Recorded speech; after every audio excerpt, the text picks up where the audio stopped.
um chapéu, uma sandália, par de sandálias aqui, do mestre da cultura, um dos mestres da cultura do Ceará, que é o mestre Expedito. Que mais? Ah, um livro, A Saga de Luiz Gonzaga. 3 livros que são referências ou referentes ao mundo ao país dos nordestinos, aos nordestinados. E hoje o nosso dialogador de hoje é um nordestinado também. Ele é produtor cultural, ele foi secretário de cultura do Crato, da cidade do Crato. Ele foi diretor do Teatro José de Alencar e hoje ele é produtor cultural, inclusive trabalha juntamente com projetos do Banco do Nordeste, no Centro Cultural Banco do Nordeste. Mas o que ele é mesmo, em profundidade mesmo, afora os cargos pelos quais ele passou, é ator de teatro, diretor de teatro, inclusive formado pelo Colégio de Direção do Instituto Dragão do Mar de Arte e Cultura. Eu me refiro ao meu colega, ao meu contemporâneo, meu querido Fernando Piancotti. Fernando Piancotti, o que é, querido? Tudo bem. E eu estou me lembrando que quando eu fiz 40 anos de teatro, o Banco do Nordeste escalou para fazer a entrevista histórica sobre a minha vida. Quem? O Fernando Piancotti. E agora eu vou fazer uma entrevista, espero que seja histórica também, com você, Fernando. Tomara. Foi tão lindo, né? Foi bacana. O nosso encontro, achei você tão educado, tão mais do que educado, tão afetuoso, né? O que é melhor, ser entrevistado ou entrevistar? Eu acho que parecem, né? As duas parecem? Parecem, né? Eu acho que tem um nervoso característico de cada um, né? É como quem vai entrar em cena, quando o jogador vai entrar no campo, dá aquele friozinho na barriga, mas depois passa, né? As primeiras cenas passa. Fernando Piancotti é também formado, é um bacharel em letras, ele é formado em letras pela Universidade Estadual do Ceará, a UES. E ele me trouxe livro, me trouxe instrumentos. Eu vou começar por aqui, porque é a cara dele. Chapéu é um dos objetos. E os objetos vão pautando a nossa conversa para a gente filosofar sobre a vida. Eu, por exemplo, poderia colocar em primeira questão, Piancotti, essa apresentação que eu fiz de você. Eu associei os seus objetos ao mundo dos nordestinados, ao país dos nordestinos. Você se sente isso? Você se sente um caririense? O Cariri está aí dentro? O Cariri me acompanha no coração, no caminhar, na cabeça, na alma, no espírito, né? Eu sou do Crato, e quem é do Crato ou do Cariri, né? Aquela região belíssima do sul do Ceará, eu acho que leva isso para a vida inteira, né? E a gente sente-se bem onde estiver, né? Aqui ou fora daqui, fora do país, a gente se sente um caririense. De verdade, um nordestinado, como você fala, né? E o que é o ser do Cariri? O que é? O que é diferente de dizer, eu sou do Crato, eu sou do Cariri? O que é? É uma coisa assim, eu acho que é uma mistura de tanta coisa, uma mistura da natureza, com aquela chapada do Araripe abraçando o Cariri, né? Parece que dá um abraço aconchegante. É assim, as inúmeras nascentes de água que tem ao sopé da Chapada, lá no Crato, dizem, não sei hoje, com a devastação e tal, mas diziam que tinham 70 nascentes só no município do Crato, e a água é uma coisa muito medicinal forte, também, né? E poderosa, né? Então, assim, o Cariri tem todas essas coisas, além de ter uma cultura tradicional popular, uma cultura de vanguarda, contemporânea, uma mistura, um caldeirão de culturas, né? Então você carrega isso para onde você for. E quem é do Cariri, quem é do Crato como eu sou, tem um orgulho, se é que existe essa palavra orgulho, mas um prazer em dizer que nasceu, se criou, viveu e criou laços, raízes ali com aquela região do Cariri, que é belíssima. Você acha que uma pessoa quando nasce num lugar e tem esse sentido telúrico que as pessoas do Juazeiro, enfim, de todas elas, do Crato, do Barbalha, Missão Velha, enfim, a Santana do Cariri, Nova Olinda, você acha que uma pessoa quando tem esse sentido telúrico, o prisma, esse sentido vira um prisma para olhar o mundo? Você sempre olha o mundo como se tivesse, como um cratense? Eu acho. Uma vez eu estava em Portugal com a banda Cabaçal dos Irmãos Aniceto. Levamos os Irmãos Aniceto lá para o Crato. na região do Alentejo, tem um crato lá também, né? Sim. E os anicetos, a gente passeando pelos arredores da cidade, uma cidade pequena, 5.000 habitantes, mas ela tem mais de 5.000 anos, né?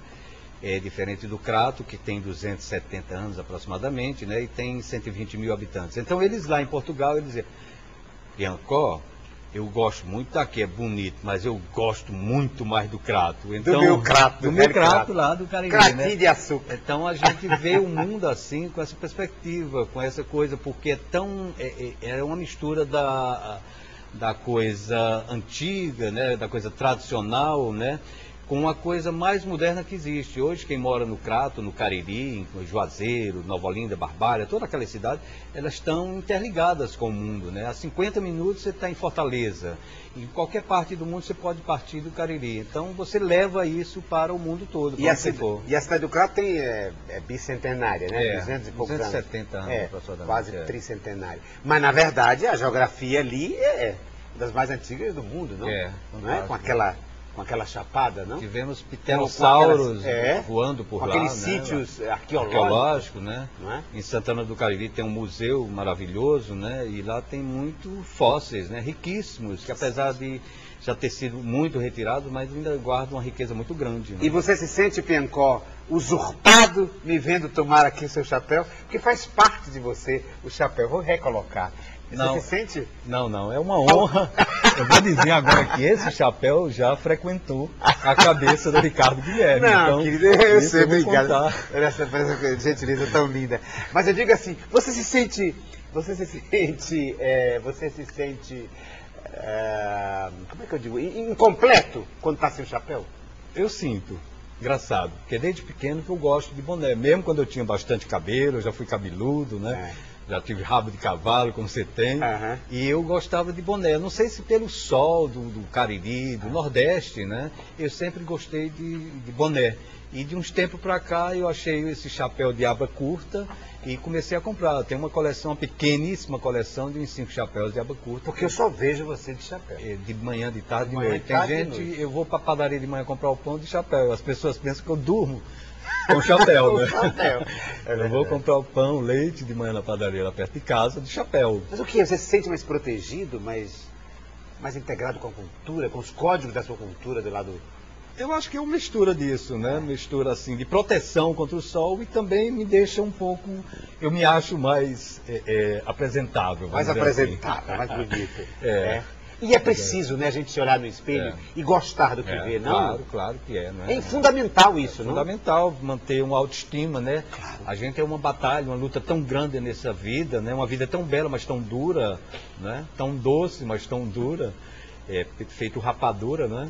E eu gosto do chapéu. Fernando Piancó me trouxe, além do chapéu, olha, aqui uma obra de arte, mais uma das mãos de mestre Expedito, lá de Nova Olinda. Por que será que ele trouxe isso? O que ele quer pautar para a gente conversar? Essas sandálias, como você vê aí, essa sandália foi feita pelo mestre Expedito Celeiro, lá de Nova Olinda, né? E ela é verde e rosa, ela está um pouco já desgastada, mas ela é verde e rosa e ela tem uma história. Eu fui incumbido na época para levar 4 mestres da cultura tradicional popular daqui do Ceará, o mestre Bigode, Dona Dina, Joaquim Mulato e mestre Aldeni, do Reisado lá do Crato, para desfilarem na Escola de Samba Mangueira, desfile que falava sobre a transposição das águas do São Francisco. E, quer dizer, foi um ótimo passeio para ele, porque eu já tinha morado no Rio, conhecia bem o Rio, adoro o Rio, e levei ele naqueles pontos que todo mundo quer conhecer, e eles adoraram, o Copacabana Palace, a praia de Copacabana, o Maracanã, o Teatro Municipal, a Cinelândia, né?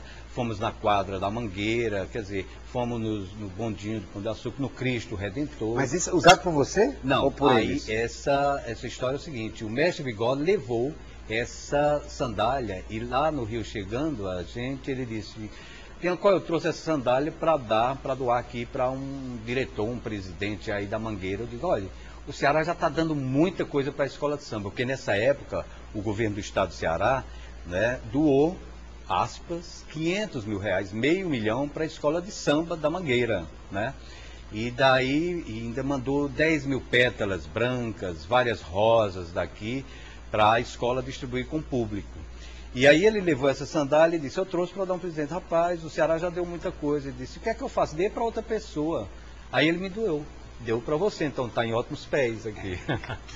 E eu adoro essa sandália, porque ela faz muito tempo e ela tem essa historieta que eu sempre conto, né? Foi o mestre Bigode, lá do Juazeiro do Norte, que me deu, que levou, mandou, pediu para o mestre Expedito Celeiro fazê-la verde e rosa, né? A cor da Escola de Samba Mangueira, né? Você foi secretário de Cultura do Crato, da sua cidade. E veja, eu sinto... ao invés de fazer uma afirmação, eu vou perguntar. Você acha que as pessoas, apesar da compreensão de que há uma região chamada Cariri, e que há, portanto, um traço de união aí entre os municípios, caberia essa ideia de municipalizar os sentimentos? Por exemplo, quem é do Barbalha, defender Barbalha. Quem é do Crato, defender Crato. Quem é do Juazeiro, defender quase cegamente Juazeiro. Ou você acha que deveria se criar assim o país dos Cariri? Eu acho que o Cariri ele tem uma similaridade entre as cidades, mas é muito patente, se verifica isso, as diferenças climáticas, comportamentais, de atitudes, entre três principais cidades, Crato, Juazeiro e Barbalha. Essas três cidades são muito distintas, apesar de estarem muito próximas, ligadas. Hoje é conurbado ali. Crato, Juazeiro e Barbalha é o chamado, quando a gente, há 20 anos atrás, falava assim, Crajubá, né? Crajubá, Crato, Juazeiro e Barbalha, que são as três principais cidades.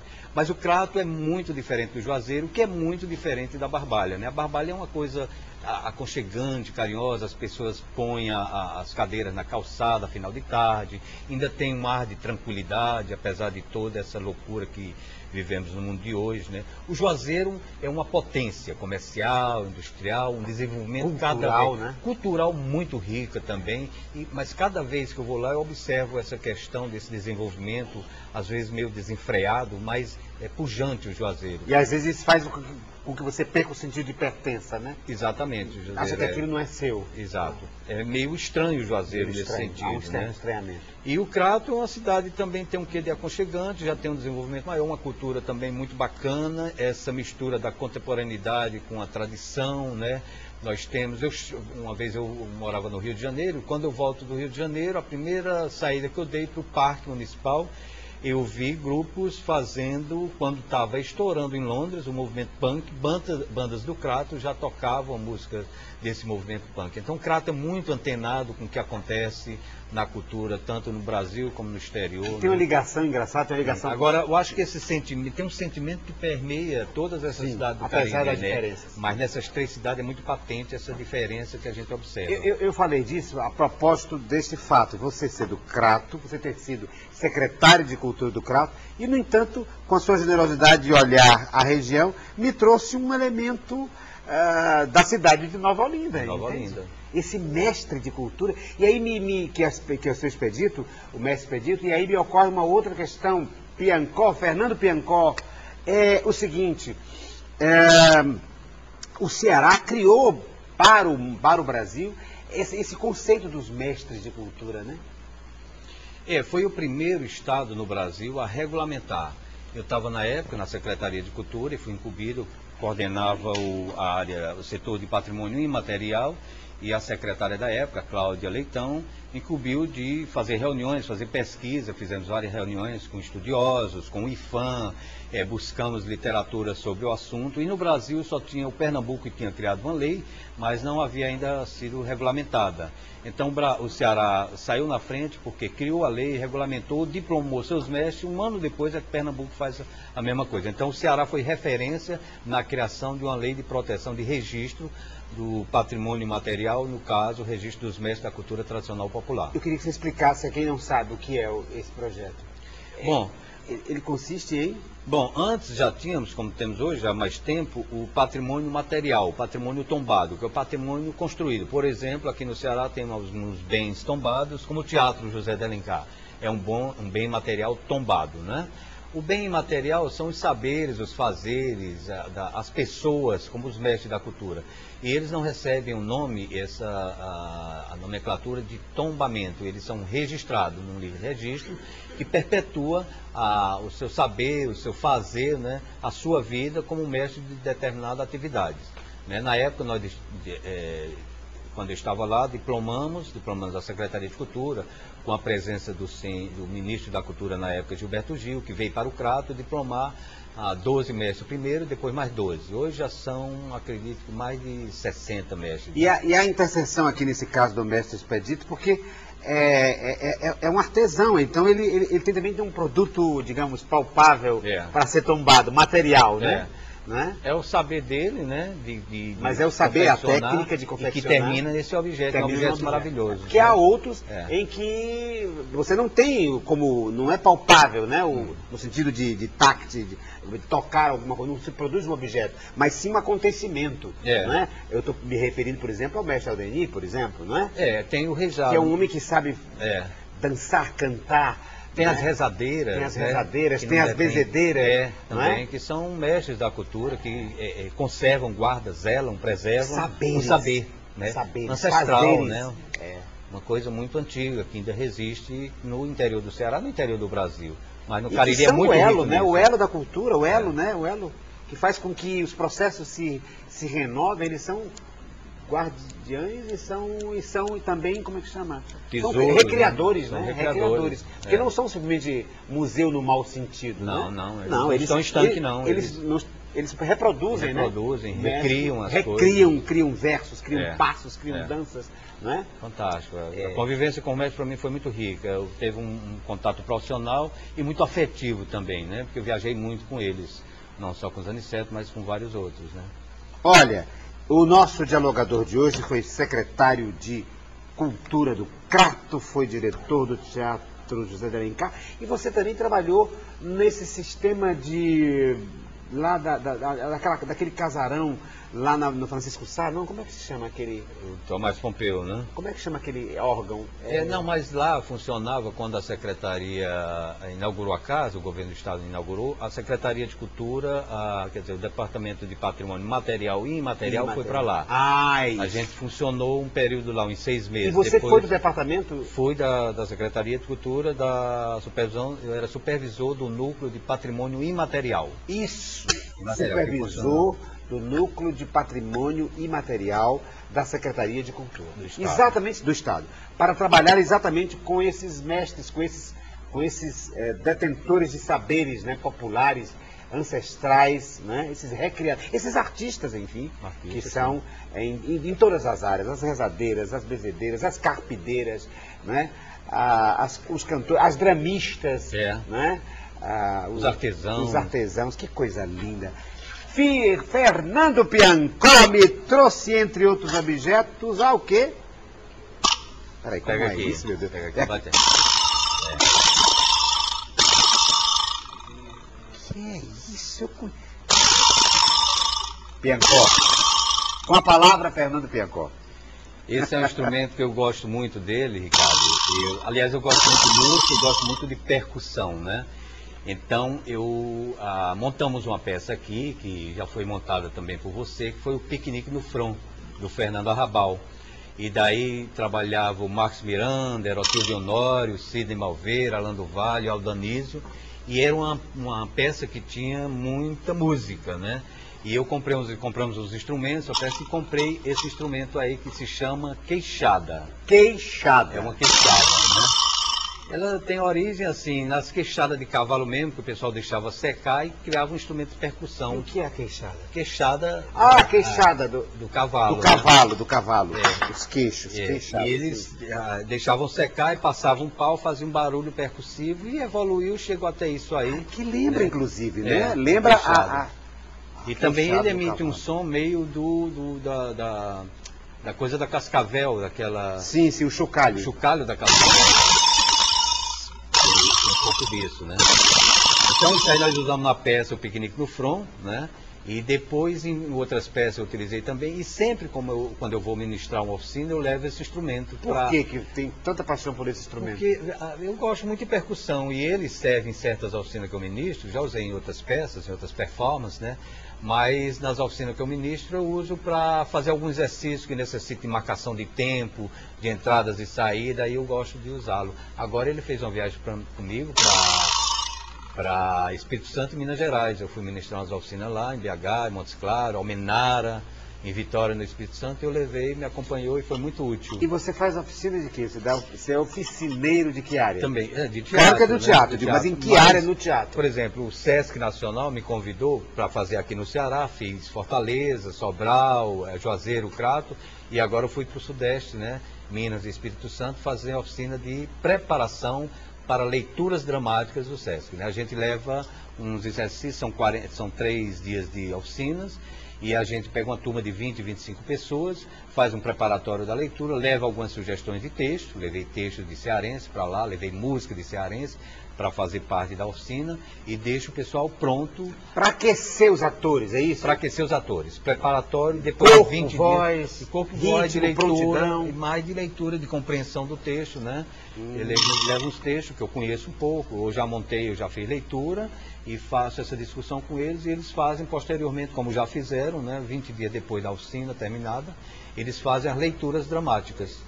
E fizeram agora, levei um texto do Emanuel Nogueira, o Cactus, por exemplo, né, que fizeram em Vitória, no Espírito Santo, e levei lá também para Belo Horizonte, esse e outros textos também que a gente faz leitura, escolhe um texto, a turma fica à vontade, fica livre para escolher. Então são leituras preparatórias para o processo de leitura dramática que é apresentada publicamente.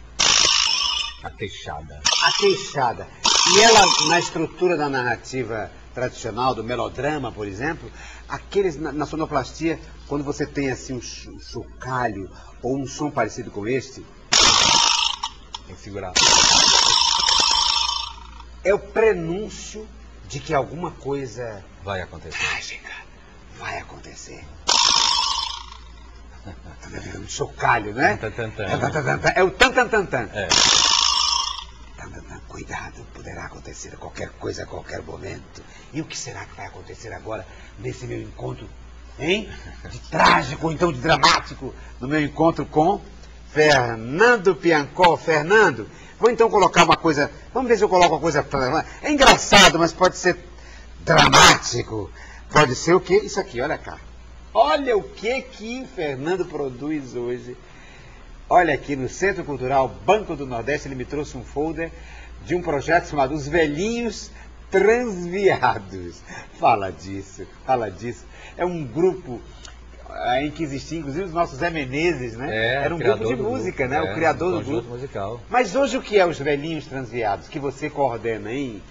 Bom, Os Velhinhos Transviados, para quem não sabe, você produz, a falar, né? Foi um grupo criado nos anos 60 pelo Zé Menezes, que é um caririense, né? Que desde pequeno tocava, autodidata. Aos 8 anos ele tocou uma música para o Padre Cícero e o Padre Cícero botou a mãozinha na cabeça dele, a mãozinha, que eu digo a mãozinha do santo Padre Cícero. E olha como eu sou caririense, olha como eu gosto do Cariri de Juazeiro, né? Já santificou, já canonizou o padre. O Padre Cícero disse, esse menino vai longe, né? Que era o Zé Menezes. Então o Zé Menezes fez uma trajetória muito bacana na área musical, trabalhou, foi aposentado hoje da Rede Globo, e nos anos 60 ele criou os Velhinhos Transviados, que era uma brincadeira em cima dos Beatles, Rolling Stone, que estavam surgindo naquela época, estavam estourando no mundo, né? Então ele voltou ao Brasil e pôs perucas grisalhas na cabeça de jovens músicos muito bons na época, né? E daí fizeram show no Brasil inteiro e gravaram, né? 15 LPs. 15 LPs. E eu na Rádio Araripe, Rádio Educadora, eu escutava na minha adolescência os Velhinhos Transviados. E tinha uma característica do disco dele que não tinha capa, assim, um retrato de quem eram esses músicos. Eram umas, como é que se diz? Umas caricaturas de velhinhos sempre em posições e situações muito gostosas, num navio, num iate, tomando uísque com as mulheres bonitas, gostosas e tal. Os Velhinhos Transviados. Então, há pouco tempo, há um ano atrás, mais ou menos, eu sugeri ao Banco do Nordeste, através de um edital, a criação de um programa Os Velhinhos Transviados, O Zé Menezes me autorizou a usar o nome, né, com todo prazer, mandou carta parabenizando. E é uma maneira de homenageá-lo também, esse grande mestre da música brasileira. O projeto é um programa de auditório? É um programa de auditório à moda antiga, como se fosse um programa de rádio ao vivo, realizado no auditório do Centro Cultural Banco do Nordeste. Essa última edição aí eu levei, como fosse uma arte retirante, levamos lá para o Lar Torre de Melo, né? É um programa que atende à terceira idade. Tanto no palco quanto na plateia? É, a plateia vai lá, declama um poema, canta, eles recebem brindes do Banco do Nordeste, brindes culturais, né? Um DVD, um CD. Velhinhos Transviados, é um programa de auditório em que o público, basicamente o público de chamada terceira idade, é também protagonista, tendo assim uma participação ativa da plateia. Dividido em quadros, é composto por músicas, informações, exibição de trechos de filmes e de peças teatrais, performances poéticas, lançamentos de livros, entrevistas e dicas diversas de interesse do público-alvo, que é o público da terceira idade, 90 minutos. Então é um programa em que você tem a oportunidade de mostrar talentos da chamada terceira idade. Exatamente. Já levei peças, já levei o Círio Malveira, a Leuda Bandeira, a Mazé, levamos Macaúba, levamos música, teatro, exibição de um curta-metragem, entrevista com alguém da área de saúde ou de diversão que trabalha com esse público e a participação ativa desse público, que dança, que canta, que fala poemas. E ele tem um programa que dura 90 minutos, 1h30, né? E você é o apresentador? Eu sou o apresentador e adoro fazer isso. Mas hoje ele é o nosso dialogador. O dialogador de hoje é um velhinho transviado. Eu sou um velhinho transviado. Um dos velhinhos transviados. Não. Agora, é um Ricardo, cultural. Eu trouxe isso também para a gente conversar, e é uma questão interessante na cidade, importante, né, significativa, que é o Centro Cultural Banco do Nordeste, né? Vamos falar disso no próximo segmento do programa, porque nós temos agora que fazer um pequeno intervalo e eu vou colocar então em pauta esses temas que o nosso dialogador de hoje, o produtor cultural Fernando Piancó, nos trouxe. Um deles é o Centro Cultural Banco do Nordeste. Mas vou colocar, além do Centro Cultural, mais 2 temas que ele me trouxe: Luiz Gonzaga e teatro.